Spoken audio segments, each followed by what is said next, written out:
Halo pemirsa, saat ini saya akan berbagi bagaimana cara ketika membuka file Excel, Word, atau PPT, PowerPoint, kadang kita tidak bisa membukanya.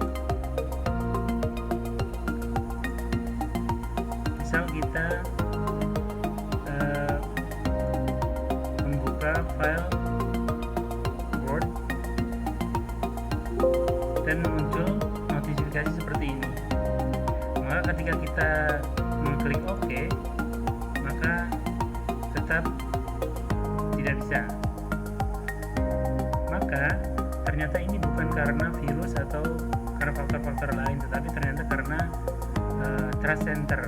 Anda bisa buka file di Word atau di Excel ataupun di PowerPoint, buka file, kemudian pilih paling bawah ini option, kemudian nanti ada Trust Center. Ini Trust Center, coba diklik Trust Center. Ini juga langsung ke Trust Center setting dan pilih ke Trusted Location.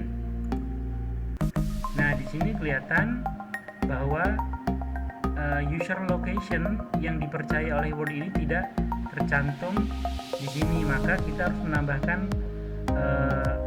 lokasi folder, lokasi yang kita buka filenya harus tambahkan di sini. Caranya adalah add new location ini, kemudian kita bisa menambah di browse ini. Kita bisa menambah semua file di komputer ini, bisa trust location, misalnya di C, kemudian OK, kemudian juga di sini bisa ada sub folder jika mau ditambahkan, kemudian OK. Nanti akan muncul di sini yang sudah ditambahkan. Kemudian kita bisa menambahkan lagi, misalnya di file download.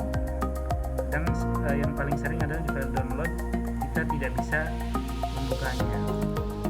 Nah, ini sudah di download, kemudian OK, kemudian di sini sudah muncul download dan kemudian OK lagi.